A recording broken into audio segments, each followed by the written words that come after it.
little stuff right through there. So we can use it to estimate the direction of the water. Exactly That way correct. down. Right. So Yeah. But these are not in place. That's you have right. to find them These in are place. ripples. this Okay. is probably Find the original. Here's the diagram of these ripples in profile. Let's go find out. This is the ripples in profile, right? Pardon me? Would that be on the stream bed? Yes, that's correct. And the current flows in the direction of the steeper slope. These are called asymmetric ripples. The current is flowing in that outcrop there from upper right to lower left. From upper right to lower left. Yeah, that's the direction of flow. And I also want you to see Sarah's plant fossils that she found.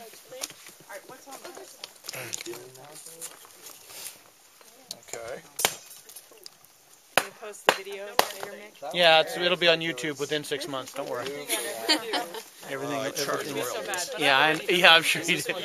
I know about your Rosenberg royalties Yes, there. that's more oscillation. Yeah.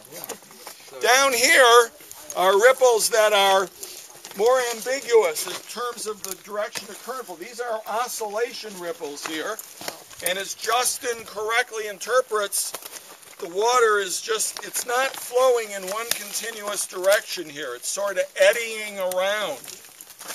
And so you don't get one continuous direction of flow occurrence here. These are more oscillation ripples. Oscillation. The water's sort of pooling around. See, they're different from those up there. It's each one. same with this one here. Yeah, that's right. Whatever. I will come up there. That's right.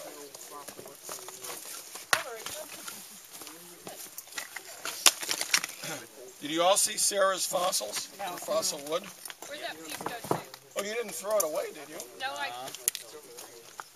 gave it to y'all. Is that's some in your left hand though, isn't it? Yeah, okay. Kyle is going to give us a little talk here about the sulfur in the coal. Well, we're ready, Kyle. Here Kyle we go. Okay.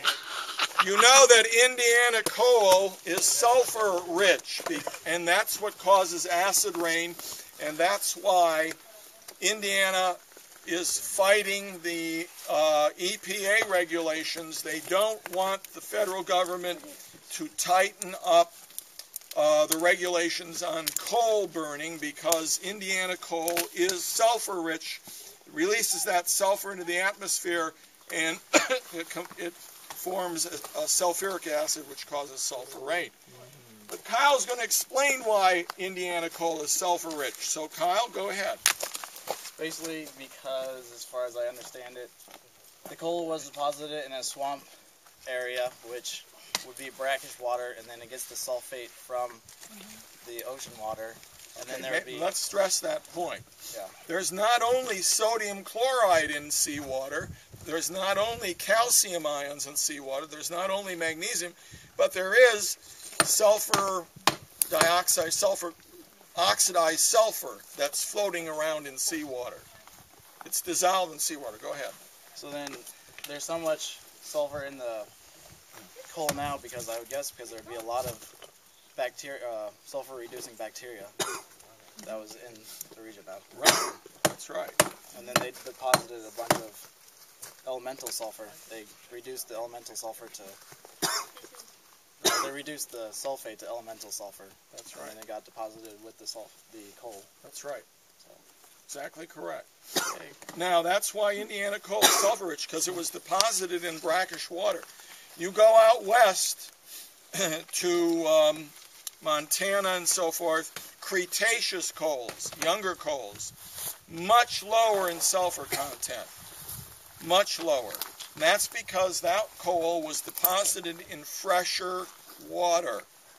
That coal is harder to get to market. I mean, there isn't a lot of civilization around the mountainous area in Montana, Wyoming, etc. The Powder Basin, Powder River coal, Cretaceous. That coal is a fresher water coal. It emits less sulfur, but it's more expensive to get to market. However, with our energy crisis, it's becoming more and more and more important. So you pay your money and take your choice.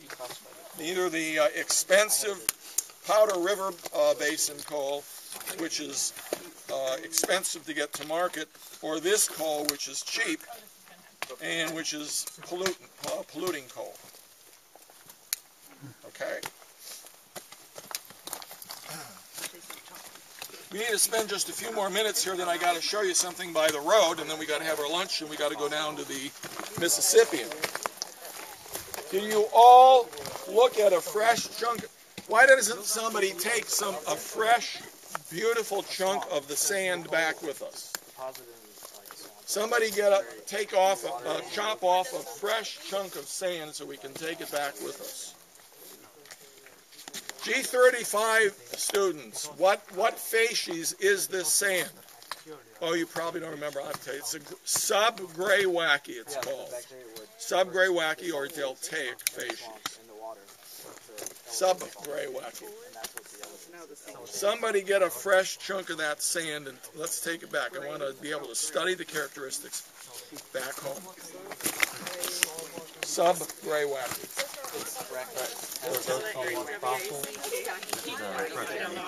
Yeah, well, that's just, no, these are not, it's just carbonaceous lenses. Okay.